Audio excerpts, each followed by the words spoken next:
This episode of The Most Innovative Companies is brought to you by Verizon, the network America relies on.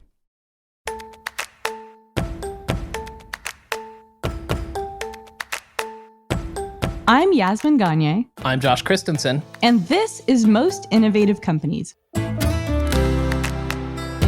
On today's episode, Fast Company senior staff editor Max Ufberg explains what the hell is going on with Truth Social. Truth Social is basically Trump's right-wing clone of Twitter, with two key differences. It has a tiny user base, and it has very few advertisers. Artemis Patrick, the new president of Sephora North America, talks about Sephora Tweens. What I love most for this new generation is that Sephora and prestige beauty in general is their first entry point into the world of beauty. And as always, keeping tabs. A lot of people are into it, and this is probably my worst hot take in the world, but just don't care about eclipses. But first, here's the download.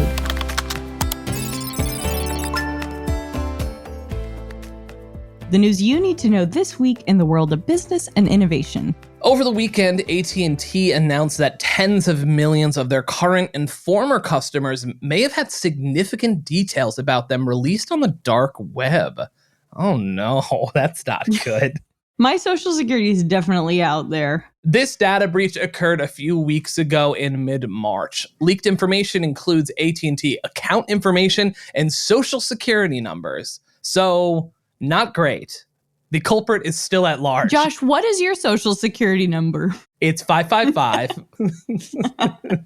I'll just let this out. Put it for my social security number. Follow us. Slide into my DMs or look in the show notes.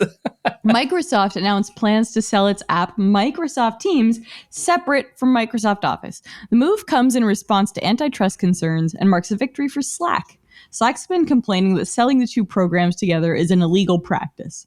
Microsoft had already unbundled the two programs in the EU this past fall, but they're still likely facing antitrust charges in Europe. Did Slack really need a win?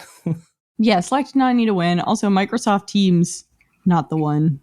Hate to say it. Microsoft's argument should have been, but the only way people will use Teams if we give it to them free with Office. I know. All right, next story. TikTok is facing another major blow from the U.S. government, this time from the IRS. A former employee filed a series of letters to both the IRS and the Department of Labor this month, claiming that TikTok's parent company, ByteDance, is sabotaging workers' ability to cash in their stock options through restrictive contracts. The complaint says this is the result of unregulated corporate culture and lack of transparency. Would that I could cash in my stocks. Yeah, if I had stocks to cash in. Yeah, count yourself like glass half full, man. At least you have stocks that can be restricted. Ozempic could cost as little as $5 a month. The operative word in that sentence? Could. A new study from researchers at Yale, King's College Hospital in London, and Doctors Without Borders found that the actual cost of production for Ozempic ranges from 89 cents to $4.73. Meaning Novo Nordisk could sell the drug for as little as $5 and turn a profit. Absolutely no chance that's going to happen. No. For now, the average cost of a monthly supply is nearly $1,000. And finally, Late Night with the Devil, which is a new horror film that was just released in March, was found to be using AI. Bum, bum, bum. It's the way this news story comes out. I was just trying to do a horror scream. Yeah. This resulted in a barrage of negative reviews, but the use of AI, honestly, was extremely limited. In the film, AI images appear briefly and are used as interstitial cards, so not exactly the paradigm-shifting use that last year's strikes were mostly about. But the backlash is definitely telling. People are not into the AI use. But the movie's supposed to be good, right? People are into it. I do want to see the movie. I think it looks really good. AI notwithstanding. Big fan of David Destalmachian, whose face is definitely not AI generated. What a great compliment to be like, hey, I love your work. Your face is terrifying. And that's the news you need to know today. Josh. Yes. Are you familiar with the Sephora tween phenomenon? I am not, really. I didn't know this was a thing. So basically, every time I go to my local Sephora, which is all the time because it's on the way to Target, So they're like the two places I go when I want to like cheer myself up. It is overrun with tweens and teens. And I'm talking like When did this kids start as young happening? as 10 years old. You know what? It really picked up over the past, like, I'd say 6 months. That's maybe crazy. A year. Yeah. And it's like truly overrun. And they use like all the testers. Wait, is there like places that they vacated? Are they being like shooed from place to place like vagrants? Is this No. So my theory is, and this is not my own theory, actually, my editor, Amy Farley, said it first. Part of it comes from YouTube Shorts. Huh. So like, even if your parents don't let you have access to TikTok, you could watch YouTube Shorts. And because so much social content is basically user-generated content about makeup and skincare, they're getting all of that really early. And some brands, like Glow Recipe or Drunk Elephant, which are skincare brands, have really taken off among this demographic. And those brands are not cheap. I can barely afford that stuff.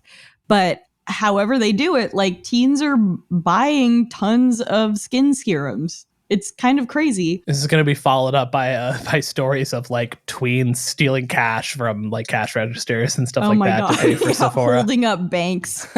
So I think the new thing about this phenomenon is really like they're going to buy skincare rather than makeup, and they're hitting up Sephora. Yeah.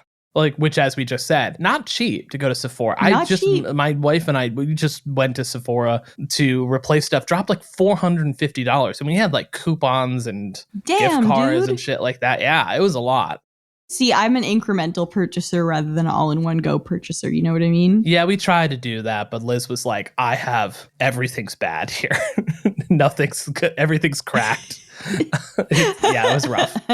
It's crazy. Luckily, the Sephora sale, for those in the know, actually starts on Friday. So you made a mistake because you could have gotten a discount if you were signed up for their free loyalty program, as I am. Missed out. Sponsor us. You know what I'm saying? Sponsor us, Sephora. Get out of Sephora. But actually, I'm excited because later on today's episode, we're talking to a couple people about the Sephora tween phenomenon, including Sephora's new president and a surprise guest. But first, Truth Social went public last week, and drama ensued. Here to help us break down everything going on with Truth Social is senior staff editor Max Ufberg. Hey, Max. Hey. Didn't get a friend of the pod title this time, but... No. Listen, this is serious business. Yeah. Josh's second favorite son. You get those titles when you earn those titles. I've fallen in the Fast Company rankings, but okay, still happy to chat. No, still best friend of the pod, Max Ufberg. Yeah, I think you're our most... Oh, by far has been on the most, yeah. I think you've been on at least like 6-7 times now. We get turned down by a lot of people on staff, but you I'm the most never desperate, say no. so that makes sense. So for those listeners fortunate enough not to know what Truth Social is, what is Truth Social? Truth Social is basically Trump's right-wing clone of Twitter with two key differences. It has a tiny user base, and it has very few advertisers. Nice. So it's what X is aspiring to now, really. So it's basically just like a Trump just posts stuff on there, right? It's basically just built around him. Yeah, I mean, it's built around Trump. There are definitely a number of far-right influencers who are active on the platform. I don't think most people have ever been on the site. It's an interesting experiment to go on because it is sort of, depending on your ideologies and your leanings, it's kind of a different world. There are a lot of QAnon folks, a lot of conspiracies of election fraud, things like that. But it's where you get most of your news, right? Yeah, no, it is my number one news source. But So, That and War Room. yeah. so last week, we talked about the fact that the company had gone public via SPAC. Tell us what that means. So Trump Media and Technology Group, which is the Donald Trump-packed organization and parent company of Truth Social, went public via a special purpose acquisition company merger, right? Which is SPAC for short. Yeah. Ooh, sounds transparent. Exactly. Sounds very Super direct legit. and clear. Yeah. So SPAC mergers are sort of like a backdoor way for companies to list their stock on a public exchange while foregoing the traditional IPO process. They were very popular in 2020 and 2021. They've since fallen out of favor, partly because they often don't work. There were only 31 SPAC mergers last year, and there have been just a handful so far in 2024, including Truth Social. And the SEC had promised to regulate them more, right? I was writing a lot about them in 2021, unfortunately. Right. Yes, that is a big part of it. But also there are like several dozen. They just haven't worked out. Yeah. Right. In part, well, yeah. It's basically a vehicle for, not always, but for some grift, right? So the SPAC owners, the owners of the blank check company that, merges with an existing company, make a lot of money just from a company going public without having to really do anything. Right, because it's sort of a hack in a way. Exactly. So I think people sort of realized that the incentive structure was not really aligned with the company succeeding and maybe abandoned that plan. Not Trump. Not Trump. So Truth Social, or the company that, Trump's media conglomerate, you just named it. I'm not going to. Just Trump Media. Yeah. Trump Media disclosed its finances in an SEC filing this week and revealed that it had brought in just over $4 million in revenue while losing more than $58 million last year. Jesus right. Christ. I know. But can you sort of break it down for us? Yeah. I mean, sure enough, in a regulatory filing, Trump Media said it lost, I think, as you said, $58 million, brought in $4 million, although the $4 million in revenue is an uptick over 2022 when it brought in $1.5 million. What is the primary source of their minuscule revenue? There are some ads. Okay. Yeah, I think it's mostly advertising. God, I can only imagine what those ads are. It's probably 1.5 million from My Pillow. No, the Jazzercise is popular on Truth Social. Yeah, I'm sure it is. It's a big alpha man sort of thing. Gonna get my jawline there. It would be interesting to see, now that Elon is, in charge of X, it'd be interesting to see if there's any overlap in the advertising. Well, because X has famously had problems attracting like legitimate advertisers. Right. So you get like weird alpha brain type. Yeah, the Joe Rogan with advertisements that were once meant for podcasts and white supremacists are now on major social media platforms. The stock has taken a tumble this week. And I think this is sort of why people were skeptical of Trump Media in the beginning. Especially that multi-billion-dollar valuation that it started out with, and they compared it to the meme stock craze a few years ago because it's sort of trading on emotion versus logic or any kind of like financial and promise. Those emotions are fear, anger, paranoia. Yeah. No, well, everything that accompanies QAnon. It's any, whatever you think of Trump, it's hype. Yeah. Like the guys in the news cycle. So it's sort of like what happened with GameStop and AMC, where there's this emotion-driven hype, and eventually that does, that bubble bursts. The sort of financial picture that we're looking at here has ruined other companies. I'm thinking of The Messenger. Remember that media startup? What a disaster. Shut down after making $3 million on a revenue of $38 million in losses. But Truth Social is still standing. Do you see that bubble bursting? Like, do you see this just, dying? What is the future of Truth Social at this point? I mean, I can't imagine it goes gently into the night.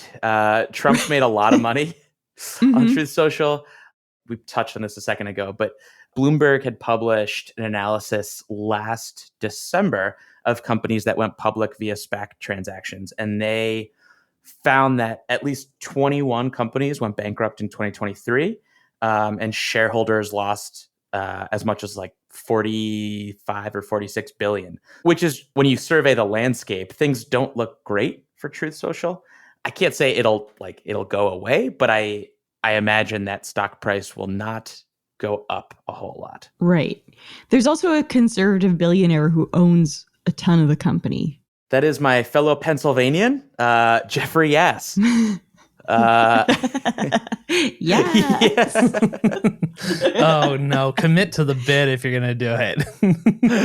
Oh man, No. It was Jeffrey. Yes. Oh, those are good. Yeah, we get press releases about the Yass Prize all the time, and I don't think I realized he was conservative. Who is this? Yes. I have actually never heard this name before. He is a billionaire Wall Street guy and a Republican mega donor. He's actually a major investor in ByteDance, which is the parent company of TikTok. Oh, yeah. So this is the guy who people are saying is, propping up Trump because Trump is less likely to regulate TikTok. It's like... Yeah, a lot of people suggest as much. And when it comes to Trump, he's the biggest institutional shareholder of Susquehanna International Group, Great name, by the way. owns 2% of Digital World Acquisition Corporation, which in turn merged with Trump Media. So Yass's stake is about 605,000 shares, was worth about 22 million based on Digital World's last closing share price. So there's a lot that I've just thrown. Yeah. When you think about it, because of his investment in ByteDance, that, 22 million or whatever he's spent on, what is clearly a worthless company, he's banking on the fact that he'll continue to make massive returns on his ByteDance stock, right? Should Trump stay in power. Spend a little to save a lot. Right. I mean, I think there's like a cynical view that would certainly suggest that this is almost a form of political donation. And it actually is worth mentioning. We've talked about Truth Social's user base and ad revenue being pretty minuscule. Just in terms of like reach for for former President Trump, it doesn't do as well as traditional platforms. There was a study published last week in the Journal of Information Technology and Politics, which found that overall media attention to Trump's comments on social media took a pretty significant dip when he moved to Truth Social. So funny. I really didn't need a study to tell me that. But well, sometimes they're confirming what you know but can't prove. Yeah, study says the sky is blue. Yeah, it's quantitative, not qualitative. You know what it is? It's important in the context of Yass because it's like, okay, Trump, if you look back at the last few years, he was kicked off the social platforms following the January 6th insurrection. He exclusively posts on Truth Social. Truth Social doesn't do as well in terms of reach, in terms of user base, in terms of ad revenue. It now goes public via SPAC, thanks to a Republican mega donor. Trump's also had been in quite a bit of financial trouble. So I want to touch on that a little bit. Yeah. He was really in the hole, right? But it seems like this deal made Trump a whole lot richer. Tell me how all this affects his wealth. Yeah, so Trump owns about 78 million shares in Trump Media. When the company went public via SPAC and the prices were higher, that translated to $6.3 billion. Damn. Now, the prices have dropped pretty significantly. That value still corresponds to like 3.5 or something, 3.8 billion. So still not a bad haul for a guy who has a flurry of lawsuits to contend with, has quite a few like bills to pay. But he can't access that money for a while, right? Right. Isn't there a 6-month lockup? Right. There's a lockup. So in the interim, he can just run down the clock, right? Yeah, exactly. So I guess, to wrap this whole thing up, what can we look forward to next? Where is this story going to go? Are we looking at Trump running down the clock? Are we looking at, is there more about their stock performance that we're waiting on? Tell us what's next for Truth Social. I'd be curious to see whether he more explicitly promotes Truth Social as a sort of business entity on the campaign trail. This is a guy who sells gold-plated sneakers or something. Bibles. And Bibles.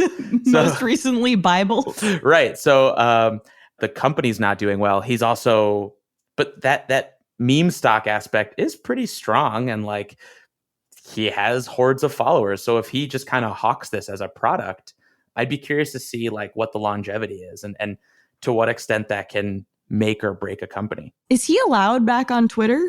Yeah, he actually has been allowed for a while. Elon welcomed him back. Truth Social doesn't matter if he's, you know what I mean? Right. Truth Social doesn't matter. He's also, I think he is contractually obligated to post first on Truth Social. That's so funny. Yeah. So it's yes, that study suggested that Trump's media reach on Truth Social is significantly lower than it. He still has no problem getting press. So I don't know that he really cares. We're talking about him. Yeah. Exactly. Right. He made it to the MIC podcast. So I don't know that he's really incentivized to go back on X or any of these platforms. Well, Max, this was a great explainer on an unbelievably confusing topic. So you'll be back later for keeping tabs, but first we're going to take a quick break followed by 2 interviews.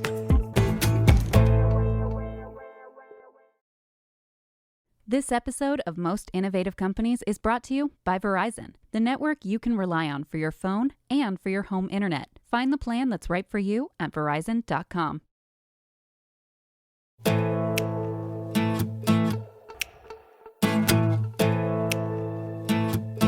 So before chatting with Artemis Patrick, I wanted to hear from an actual Sephora tween.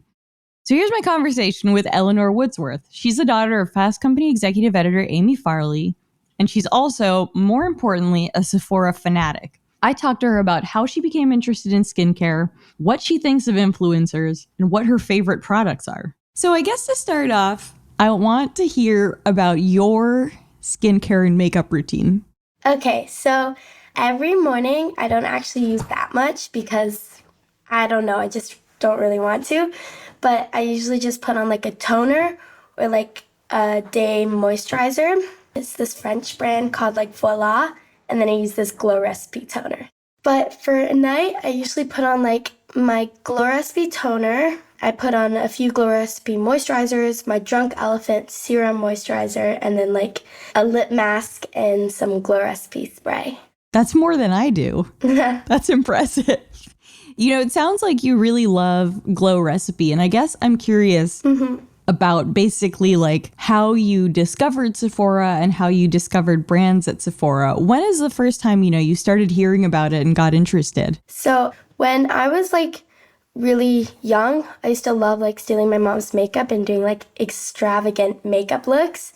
2 years ago, I really got introduced to skincare, sort of from my friends. And then I went and I got some more like pharmacy brands. Then I went to Sephora and I saw all the other skincare products and it looked really good quality. So then I started buying more of them and more. So then it sort of became like this collectible obsession type thing.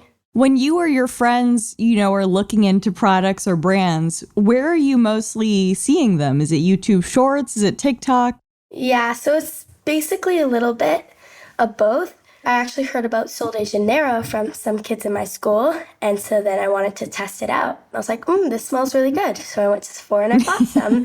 And so now I have a ton of Sol de Janeiro stuff. From like YouTube Shorts and like TikTok, we hear about these things, we see other people using them and say like, ooh, this is really good.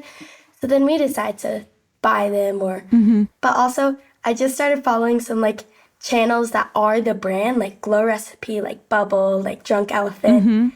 I heard about these since the whole obsession over them, so I decided I wanted to try them because I heard they were really good. But I think other kids who are my age heard about them from like TikTok or YouTube Shorts. When you see a post on YouTube Shorts or TikTok about skincare or makeup, what are some of the things, give me some examples, that really convinced you wanted to try that product? I tried the products, some of them because my friends tried them, but others because I actually stumbled across their YouTube channel, like I told you. And I saw that they had a new product launching, and I thought that was really cool because I like that brand. Like Glow Recipe, they got their new toner and like new like Hue Drops, which is like their viral dew drops except with some tint. And I saw both of those things on their channel, so I thought, they came out with the new skincare stuff, and I really love their skincare, so why don't I just go and get some more?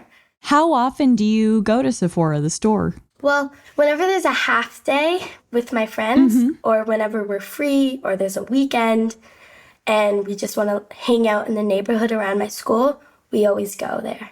Not always, but sometimes we just stop in, just look at everything, and then leave, or sometimes we stop in and then we buy a few things. We don't try all the testers on because, some other kids do, but all the kids that I've known that like Sephora, they don't try all the testers. A lot of these influencers that me or my friends follow, we find them because either they're marketing a product or they have a product and they really like it. And so since we see that they're marketing a product, then we don't usually just trust whatever they're marketing, but we like the video if they're marketing it, and then we go and research more on the product, and we see if it's actually really good. So you don't necessarily trust like a brand sponsored post? No, because I sort of trust a brand sponsored post, but not completely, because they are getting paid for sponsoring. So they probably made some of the stuff up, but if we see a brand sponsored post from a person that we trust, then we may believe it better. But Also, the brand sponsored posts, usually if we watch it, then we watch other about the same product, but that aren't sponsored. How old are the influencers that you're watching? Do you see them marketing or giving advice to teens or tweens? Or is it more like, they're older, but you sort of like learn from them? They sort of just market their products, and teens and tweens, since they love and use a lot of skincare, they say, oh, there's new skincare. I want to try this out. Even if all the skincare is not good for their skin, stuff that has anti-aging stuff in it. I saw a few videos about this, but tweens and teens, some of them think that they want to protect their skin from when they get older. I've seen a lot of videos about this. So they use like anti-aging stuff, even though they're 11. And so, which is pretty funny, but. Yeah, Eleanor, I'm trying to look like you right now. You don't need retinol. Thank you. Have you influenced any of your mom's choices or your dad's? Oh, okay. So, a little bit of both. So before I got Drunk Elephant, I saw that there were a few products that I really wanted to try out, but my mom, I didn't have the money for them, but Yeah, you didn't have $60 or whatever. No. Yeah, but I sort of persuaded my mom to try one of them out. So she bought it, and now she really likes What is it? them. Is it like a face cream? Yeah, it's their bronzy drops. It's their like viral bronzy drops, and I actually heard about it through social media and my friends. With my dad, I'm trying to get him into skincare. So he hasn't bought any of the skincare yet, but whenever he's reading a book to me or something, or he's just like sitting in my room, I always give him like a facial of all my Glow Recipe and Drunk Elephant things. And now he started to like ask for me to give him the facial. So, oh, really? Yeah, he's like, can you use that Drunk Elephant mist on me again? So. What about your brother? My brother, he's not interested. He just goes to his room, like, you're wasting your money on all these things. Like, you don't need it. I'm like, well, it's self-care, so it makes me feel good. What are some of the things you look for in skincare? Do you think about whether you can recycle the packaging, or does that not really matter to you? Do you think about, how it looks? Okay, so what makes me want to buy a product is if I know their brand well, and I know that their brand is doing really well, and a lot of people like their brand, then that makes me want to buy a skincare product. I heard about this thing also from brand channels, and I heard that Glow Recipe and Drunk Elephant are doing this good for the environment things where they recycle their materials, and you can also refill your materials. So when you run out of like your favorite moisturizer, or just like your favorite moisturizer, then you can go into the store and you can buy like a refillable bottle for less. Yeah, less money. Yeah. Less money, yeah. Do you ever look at Target or at any, do you ever go to CVS, or are you a Sephora for life girl at this point? So, yeah, I do like going to CVS and the Walgreens to like buy some stuff, but I don't usually buy skincare there, more like makeup, because I don't know. I think there was this one time where I bought this toner from one of those places and I used it and it made me break out a lot. So then I decided not to trust. That's horrible. Yeah. I decided to trust more of the well-known brands that I actually know about. But with makeup, I don't really care about what brands they are. I mean, I like having higher quality brands, but like I'm okay to have some like Walgreens or like makeup. Yeah. So, Yeah, nothing wrong with CoverGirl. Yeah. What is the most popular product among your friends? Is there like one product that you're all interested in or using? That's a hard one. So one of the toners from Glow Recipe is really popular within teens and tweens, and one of the moisturizers from Drunk Elephant, forgot what it's called, but it's the one where you pump and the cream comes out, and a lot of teens and tweens are doing skincare smoothies and adding different things in. You mean like, is that like adding serums to creams and stuff? Yeah. Or wow. So they add there's this one Drunk Elephant, what I was talking about is the pump cream, and then with some of the Bee Hydra serum, and then some of the bronzy drops that my mom has, and they all mix it together and they put it on their face. But I haven't done that. So within my friends, I think the most popular thing is the pink juice moisturizer from Glow Recipe, because juice moisturizer. Yeah, because it's my favorite. It makes my skin feel so good. It's probably the favorite thing I have out of my whole skincare. And so I started buying it for a lot of my friends for their birthdays or for Christmas and other holidays. And then they started really liking it. So they started buying it for their friends. Is that how you get most of your skincare? Like, some of this is really expensive, right? Are you saving up for it a ton, or, asking for it for birthdays and stuff? Well, yeah, I asked for it for birthdays, a lot for Christmas, and I usually save up a lot of money from working hard, from some allowance, and so I buy it all because my parents, they don't really mind me getting all this skincare stuff, but they wouldn't really buy it for me unless it was Christmas, or because they don't think I need it that much. What product should I use? What do you think is a product that you think is really amazing and that I'm 31, so hit me.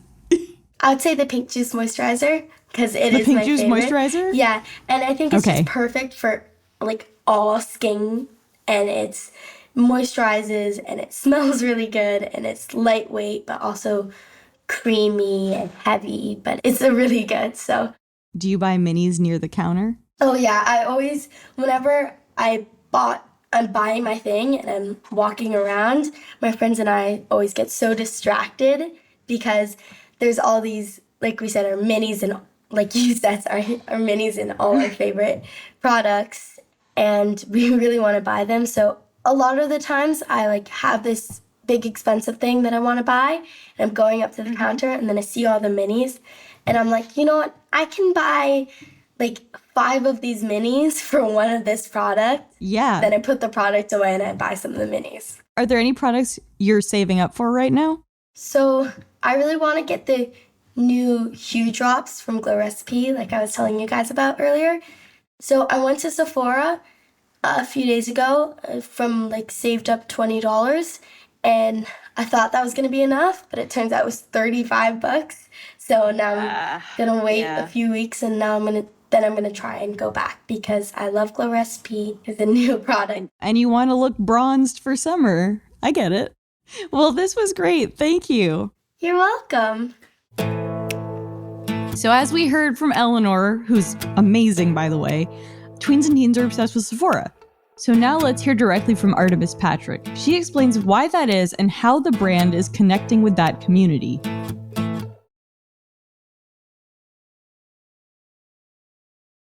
I live equidistant from 2 Sephoras in Brooklyn. You all are opening a third one close to me, which is a disaster for my wallet. But if I go there at about 4 p.m. every day, the place is full of 12 and 13-year-olds testing out every product. I guess I'd love to hear from you where you think that came from. Yeah, for sure. Well, it is true. Gen Z and definitely now more recently Gen A have been a huge driver for higher end beauty. What I love most for this new generation is that Sephora and prestige beauty in general is their first entry point into the world of beauty. But just to be clear, tweens and teens experimenting with makeup and skincare is not new. Yeah. I was being dropped off at the mall at 13. There just wasn't a Sephora there for me to play in. I distinctly remember, when I first entered prestige beauty, I was in my early 20s. I was living abroad. I was studying in Spain. And I had a friend who was coming back to the US to visit. And he said, what can I bring back for you guys? And, my friends were like, sourdough bread from San Francisco. And I was like, Verushka lipstick from MAC.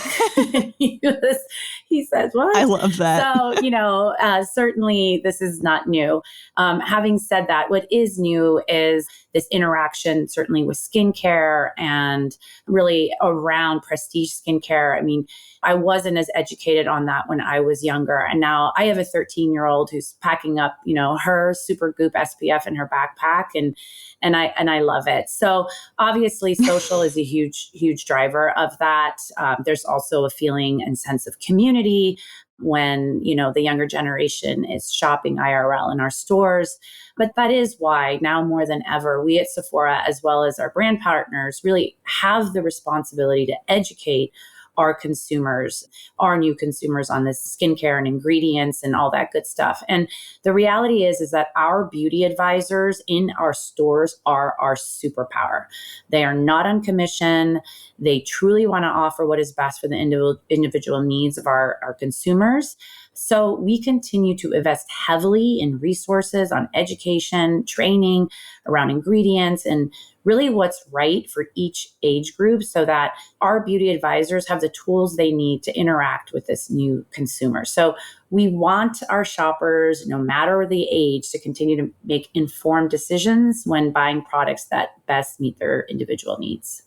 What kind of content have you seen really convert sort of Gen Z and Gen Alpha kids? You mentioned content. I know Sephora sort of educates some people on how to use TikTok, in an effective way. Tell me about that. For sure. I mean, our brands are, really great at this, and the brands that are doing quite well, that are, on fire right now, brands like Glow Recipe and Tower 28 and Patrick Ta and Milk Makeup, these are brands that at the end of the day, regardless of the social channel, have connected with their community. And I think that that's really the standout here. Knowing who your community is and connecting with them in an authentic way is really what's driving brand success. And it's ultimately what's also driving Sephora's success. So when we think about content, we think about, again, that authentic connection. It's not super made up. It's not super filtered. It really does show the real person and the individuality of your consumer, of the brand's consumer, and then ultimately the Sephora consumer. And we continue to invest in making sure that content gets out there, not just through TikTok, but across all social channels, as well as our own website, which has a lot of eyeballs on it. So getting user-generated content, getting videos, getting real life before and afters, leveraging those reviews. That peer-to-peer reviews is incredibly critical to this generation, and we continue to build on that. When I was a teen, and by the way, I love that you have a Sephora tween daughter. She probably has she's probably so excited that you work there. I'm not sure if she knows what I do quite yet, but she does like the product. But when I was a tween, I was obviously just going to the drugstore and buying the worst product. I mean, products where I would basically remove a layer of skin from my face and spackle it with Maybelline Dream Matte Mousse. Very 2000s experience. But, I think about a Target, for example, as having far richer beauty offerings than it did before. And I think they're expanding that. How do you as Sephora sort of compete or differentiate yourself as these sort of more mall brands, pedestrian brands, I don't really know how to describe it, sort of up their beauty game? Mm-hmm. Yeah, for sure. I mean, at Sephora, we're now, we're past 25 years in the US. We've been in Canada for 20. And I think part of the reason for our success and our longevity is that we really continue to focus on what makes us different and what differentiates us. We don't spend a lot of time focusing on the competition. We think about what are our differentiators. And the reality is that, Sephora is the largest prestige beauty player in North America. And we've worked hard to get here. We've really worked on incubating our brands, telling their brand story, brands that are now household names like Drunk Elephant or Fenty Beauty, those started at Sephora. And we believe that that is our differentiator. And it started as just sheer survival 25 years ago, 26 years ago now, when Sephora came to the United States, where not a lot of the big players wanted to work with us. So we started thinking, where can we lean in and how are we different? And it was those brands, the Urban Decays, the Stilas, the Tartes, that virtually were, unknown at the time, and really came on this journey with us. And that has been our differentiator. So we continue to look for that. I always say our number one job is to build the success of the brands we already have. That's why we're so thoughtful about which brands we bring in to the Sephora family, because we know this is a long game. I want to actually talk about that and talk about product assortment, because I think something that is really impressive about Sephora is you're always finding new brands to bring in. What are the elements that make a brand successful or right for Sephora? The focus is building the success of the brands that we do have. But when we think about new brands, for sure, we think about first and foremost a unique brand story. What differentiates this brand founder or this brand story from our existing stories, and what's unique about it, and what could we do as a retailer through all our channels to tell those stories? So that's number one. Second, and I think it's probably pretty obvious, is the product innovation, the assortment. There's a lot of great product out there. So this is not to say that, when we don't launch it, it's because it's not great. There's a lot of great product, but what we're looking for is something that is unique within our assortment and that we think our consumer is looking for. Our consumer has gotten a lot more demanding in terms of what's next, what's hot, what's the trend. And I think there's an expectation that Sephora will be that retailer to bring it to life. So in that sense, we're very thoughtful about what is that unique gap in our assortment. And then last, but certainly not least, we work with brand founders from, when they just have a little tiny concept to, where they're a little bit more established. But ultimately, we look for brands that have a team, even if it's just a team of one to start, that really know beauty. I think that's super important, or at least have a hunger and an appetite to learn the beauty space, because it is quite different than other retail spaces, and that's important to us. Now, Sephora is definitely a prestige retailer, but you do sell products from The Ordinary, which I would classify as like relatively cheap, through, like your Augustinus Botters, right? Sure. What consumer spending looks like. Do you see people buying both of those at the same time? I've seen stats about people spending more money on beauty than ever. Like, tell me about that.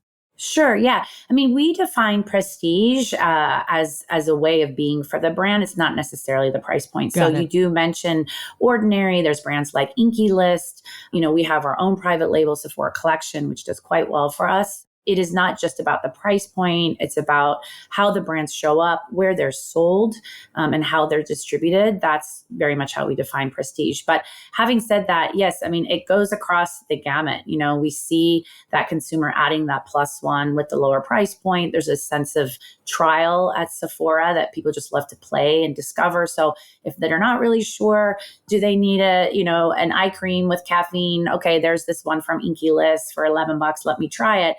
And it's a great way to really get into prestige. We think that hopefully Sephora is a place where everyone can enjoy beauty. And so offering that wide range of price is very important to our strategy as well.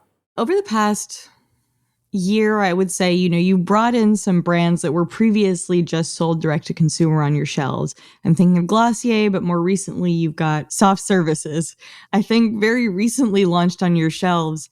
I guess just from a business perspective, do you see a future in just selling direct to consumer? Do you think like getting those brands on physical shelves is really important? When you're looking at sort of the business landscape now, how do you think about that? For sure. I mean, listen, Sephora has always been grounded in both the physical and the digital. We were one of the first, beauty retailers to launch an e-commerce site in the US. It was 1999. I distinctly remember I was actually in the e-commerce space at that time, and I thought it was just the coolest thing on earth. So we've been doing this for quite some time, and that experience around meeting the consumer where they are, whether they want to shop digital or whether they want to shop physical or omni. Sometimes they just want it right then and there, which is why we offer same day delivery and buy online, pick up in store. And we have partnerships with Instacart and DoorDash for that reason. So we've always operated that way. I think there was definitely a time where, there were several direct to consumer brands that popped up, and that's fine. And that makes sense. But for us, it's really about the combination of the physical and the digital. I don't think that this generation is going to want to stop shopping in stores anytime soon. They enjoy the journey. They enjoy the community. So we truly believe that for a brand to be successful, ultimately, it'll have to figure out how to get into that physical space. You've got them young too, so they'll be with you for life. Something that I have noticed on social media and that I would love to get your take on is I think perfume and scent influencers have really taken off. And that one is so confusing to me, right? Makeup, I'm like, I get it. I see it on someone. I want that same look. I'll go buy it in store. But somebody spritzing around a perfume and describing it is very confusing. When you look at how you sell things or which channels, Are people buying a lot of perfume online? That really kind of exploded during the pandemic, I would say. The reality is that, we were stuck at home and you weren't going out. And we've always said, and I'm so happy the younger consumer finally was able to experience this, that scent brings joy. Scent invokes memories. So even if you started by just, burning a candle at home while you're on, 10 hours of Zooms, I think people, started to see, wow, okay, scent does bring joy. So I think our brands do a really, really good job of describing the ingredients and the scents through content, through, user generated content, through influencers. And I think that's why it exploded during the pandemic and why, frankly, it's continued to sustain. And certainly we're seeing it in our business. There's definitely a new and exciting appreciation of fragrance. Big designer brands are still very popular because many of these are heritage, they're classic, they're tried and true. But the emergence of the newcomers like Kayali and Henry Rose and Rosie Jane, Fleur, they cater to a different set of attributes that makes fragrance approachable, modern, and versatile for all our shoppers. And ultimately, it brings them joy. I want to talk a little bit now about sort of Sephora's incubation program. I mean, it's been wildly successful. Rare beauties everywhere. Fenty is sold not only at Sephora, but at Ulta at this point. They're just mainstream brands. How do you create the space or go about creating the next big thing? Sure. The way that we approach incubating brands, as I mentioned, this has been in our bloodstream. It's in our DNA. A lot of people talk about building incubation programs, but that's literally how our merchants live and breathe every single day. I have had the incredible pleasure of, meeting all the merchants and working with all the merchants around the world. And I would say at Sephora, we truly have the best merchants in the industry because this idea of incubating brands, it's not some incubation program off the side. It's literally what we do, what we live and breathe every single day, because we do believe that's a unique differentiator for Sephora, that storytelling and bringing that to life. We also, as you may know, have an official accelerator program.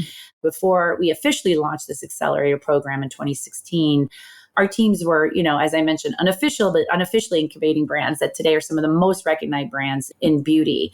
But what happened in 2020 was we had the opportunity to be the first major retailer to take the 15% pledge, which was started by Aurora James to challenge retailers to dedicate 15% of their shelf space to Black-owned brands. I wrote an article about this. You did? I know. About Sephora. You may know about it.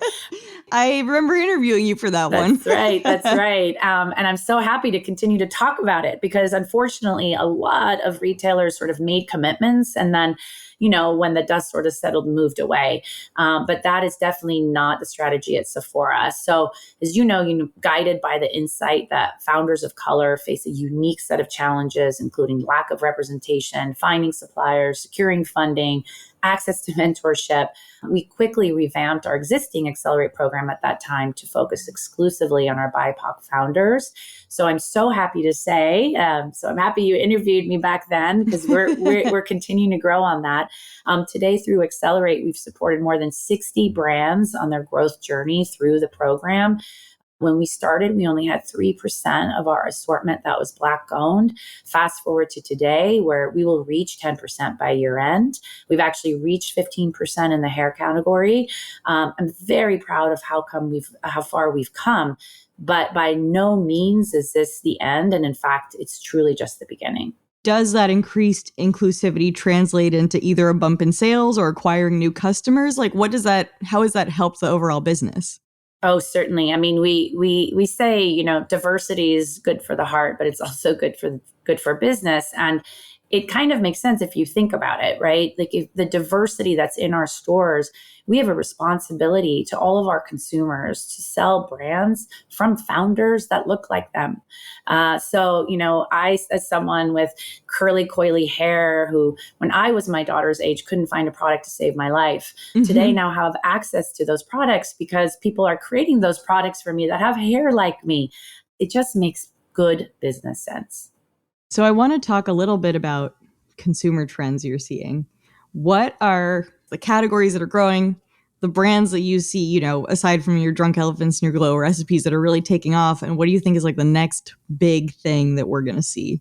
Well, certainly, you know, as I mentioned, social has played a huge role. So our beloved brands today that are growing, like Rare Beauty, Patrick Ta, Summer Fridays, but also there's, I think, a connection back to that founder, that authentic connection again to who is making the product. So when you think of brands like Makeup by Mario, that was created by someone who has been a makeup artist for over 20 years, whose first job was actually at Sephora, believe it or not, in New York. So, you know, I think that, you know, beyond, again, great product, great team, there is that connection back to the founder, and we're seeing that be quite successful.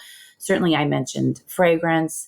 We're also seeing incredible growth, no pun intended, in hair growth, as well as scalp care, especially in prestige beauty, where we're outpacing the market in growth in hair. It's really coming from that hair wellness, that hair treatment, that scalp care. Brands like Actinaker. You mentioned direct-to-consumer brands. We recently launched Nutrafol. That was direct-to-consumer for many years, and now in physical retail. So that's trending quite well. And then I would say really the continued growth around clean brands as well as sustainable brands as well. I want to talk a little bit about your career trajectory. We don't really tend to profile people on this show, but you are someone who has been promoted from within over the course of many years and eventually became CEO. That's really hard. We see a lot of companies finding a CEO that comes in from the outside. And I guess I want to hear your advice for people who want to sort of move up the ranks that way. For sure. Well, first of all, I'm lucky to work for a company, and not just Sephora, but LVMH in general, that does promote quite a bit from within. I'm sure you've seen some of the succession moves in LVMH in general, and that's by design. That's definitely not by accident. So I think culturally, all the way up to LVMH, this is something that we value as a company. So very grateful for that.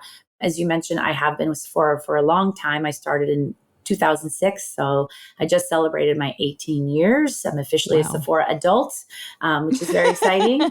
So, you know, and I'd like to think that I have a unique perspective going into the CEO role because I've had so many other roles across Sephora, from leading our .com merchandising business to GM of Sephora inside JCPenney, North America merch, and then most recently global merchandising.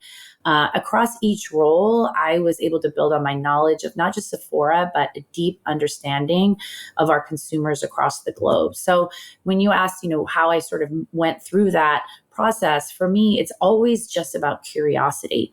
You know, people say to me, what was your plan, or what's your plan for your career in the next 5 years? Honestly, my plan was just to learn. You know, when I was given the opportunity to be the GM of Sephora and say JCPenney, up until that time, I was pretty much primarily e-commerce. I had a pure digital background for the most part. The fact that I worked for a company that said, go run a P&L, go run 600 stores, and gave me the opportunity to do that, I didn't think about, you know, where would that lead me in 5 years? I thought about, wow, what am I going to learn?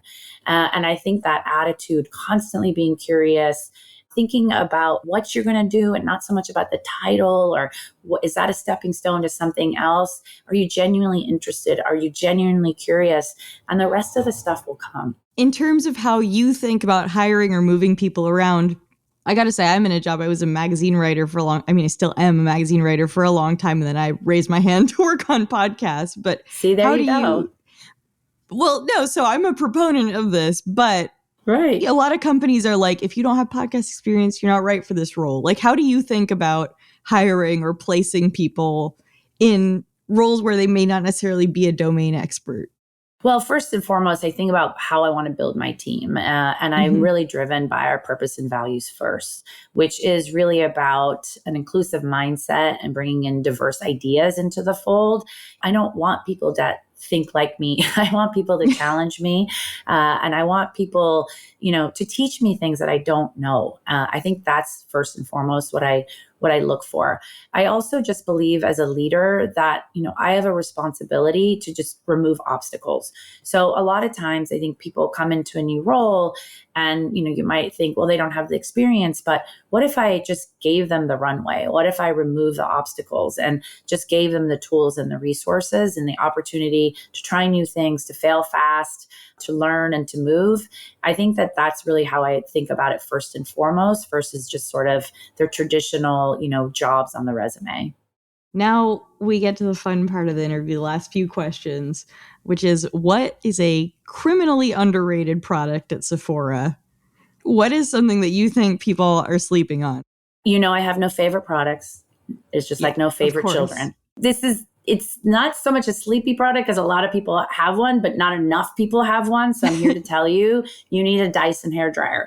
So They're so expensive. It's life-changing. It's an investment. Think of it as an investment.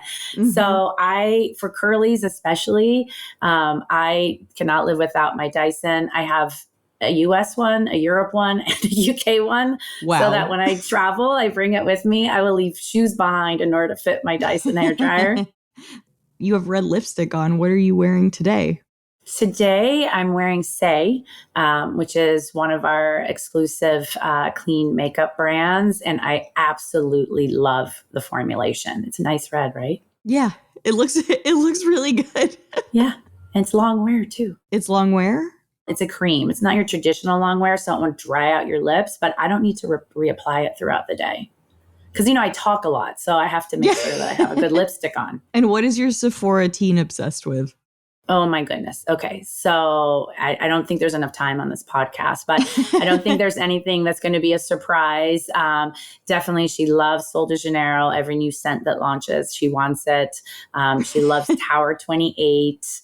She loves Summer Fridays, both the lip oil and the balms. She loves the Dior lip oil when she wants a little splurge, of course. Mm-hmm. She loves the, all the brands that you see trending, Say, Kosas. And in terms of skincare, there are great products that she'll try for me across the board. So she loves Sephora Collection. She's been using Sephora Collection since she was younger. They have a wonderful gentle cleanser and moisturizer for tweens. So that's definitely her sort of basic go-to. And then, lots of stuff Skin Fix. She also does love her Drunk Elephant, but I make sure she doesn't use the retinol. She loves the Lala moisturizer and the jelly cleanser. So, oh my goodness, the bathroom is not good here. My poor husband. I love your daughter. She's awesome. Well, thank you so much for taking the time to chat with us. This was great. Of course. It was so fun.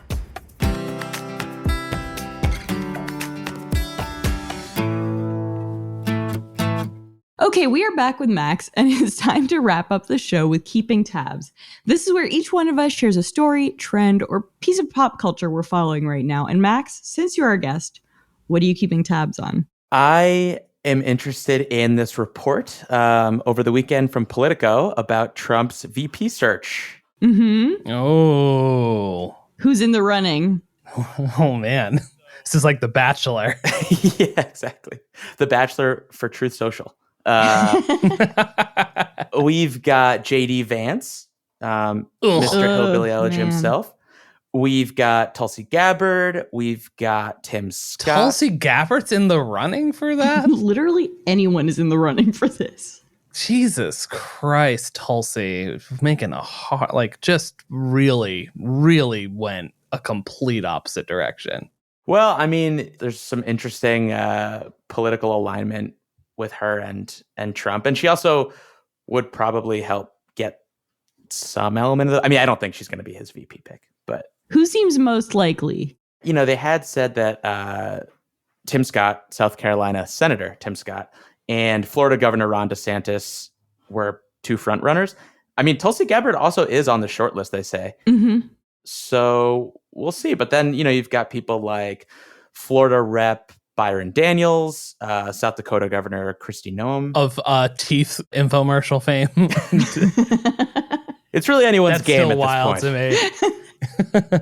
Has Elise Stefanik fallen out of favor? Is this no longer? Well, according to Politico, she's on this list. Okay. I mean, it is interesting, though, when you look at, You've got people spanning like Tulsi Gabbard to Ron DeSantis. So like it just suggests how strong Trump's grip is on the party, that he can take people from every sort of every point in the Republican continuum. You know, he can get like your classic paleo conservative. He can get the like kind of crunchy conspiracy theory conservative. He can get, you know, he can get them all. He can catch them all. And it has 100% pull over people who have no scruples and will do anything for power. I'm looking at you, Tulsi. Josh, what are you keeping tabs on? I have an anti-keeping tabs. I'm not keeping tabs on the solar eclipse, which is happening this Monday sometime. Oh yeah, this Monday. A lot of people are into it, and this is probably my worst hot take in the world, but just don't care about eclipses. It's not for me. I don't know why this incredible actually, they seem to happen more often. I do feel like that is a conspiracy theory. I do feel like they happen more often than the news media claims. Well, there's like partial eclipses and the lunar eclipses, and the totality of eclipses seem to happen a lot. This is supposed to be like a very rare one. Would you be interested if the path of totality like somehow went over New York? Not really. Oh, that's because you live in Austin, right? Right. So I'm interested because it's just in my backyard. That's great. That's great for you. Even if it was, like, you need to get special glasses or like stuff like that, and then it's I just mean, like, they're $8 on Amazon. It's not. Yeah, like, I don't know. It just seems it seems like a hassle.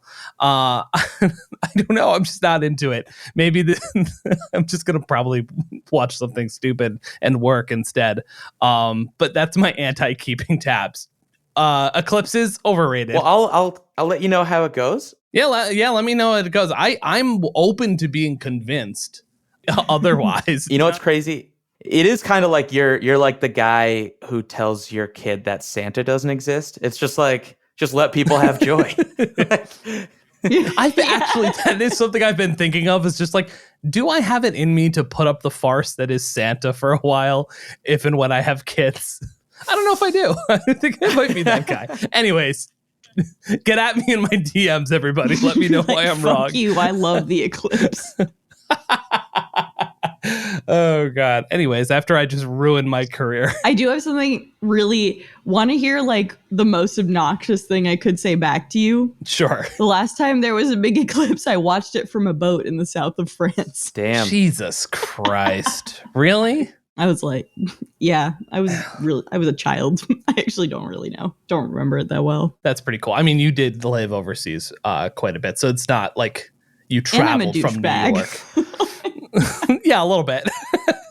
Anyways, what's your keeping tabs? So my keeping tabs is yesterday Beyonce accepted some award. I don't really remember what, because there's a lot of fake awards in the music industry. I think it was an Innovator Award, which is vaguely in our realm of coverage. It was not from Fast Company, from Stevie Wonder for her new album, Don't Come For Me. I didn't love her cover of Jolene, but I did find out that Stevie Wonder played the harmonica on it, which I think is very cool. That is cool. Because I'm a big Stevie Wonder fan. The Beehive is going to come for you. Is the album good? No. Yeah, you can't say. Well, honestly, I thought the album overall was good. Yeah, I'm just not a big country fan in general. My thing is, like, I listened to it and I was like, I like some of these songs, and I was like, it immediately left my mind. You know what I mean? I think if you're into country, you will really like this album. If you're not a big country music fan, because it's a very like down the middle country album. I like Texas Hold'em though. Oh, that's a bop. Yeah, that's a great song. That's the reason why it's the single that went out there. But it's just like, it's a fairly like low key album overall. Like this is weird because you can't say this about any other Beyonce music. It's like, it's good background music. Wow. We're going to get trolled. The eclipse. We are. We're I mean, I do feel like, oof, you know what? I'm not going to publicly air this take. Do it. Do it. I like Beyonce. You know what? I'm not even going to get into this. Why am I wading in? I have no opinions here. You famously don't like Beyonce. I remember being like, Crazy in Love is a great song, and you were like, I actually don't like Beyonce. Well, I was like, okay, no, I think, okay, I would argue we're in like the era of poptivism, right? And it's just, I found it really hard to get what seemed to me to be like genuine critical perspectives on these albums. Yeah, because it feels like a big like psyop. Yeah, exactly. And feels like a big psyop. Find me on True Social. I mean, listen, there's an element of anything within pop culture that is like, is something truly like good and mass appealing, or are we being told this is good and should be mass appealing? Because you can't possibly, as an individual, consume Barbie. the part we're just gonna Exactly. I think Beyonce is like, I think unequivocally, if you talk to anyone who's like deep into music, is unequivocally like a talented artist. I don't think that's really like debatable in any sense. Same thing with Taylor Swift, but like with anything else, like what happens if, you know, the music industry and pop culture writ large, are these artists inevitable because they're talented, or are they inevitable because they're everywhere? They're everywhere. All the time. The marketing element of this can't be understated in terms of building this stardom. All right, that's fair. I'll buy it. It's her and the Foo Fighters, baby. Foo Fighters. Josh is like, do not come for me. But Taylor Swift sucks. Get out of here. That will get me canceled. Do you actually think so? I don't think she sucks. I just don't get it. I just don't get it. I don't get any of these. Like, That's the thing. I feel the same way about both of them. I'm like, I like some of their songs. Okay. Like, yeah, I get the superstardom of Beyonce. I do not quite get the superstardom of Taylor Swift. It just will never quite compute for me. Anyway, that's a good way for us to. That's it for Most Innovative Companies. Max, thank you so much for joining us. Thanks for having me.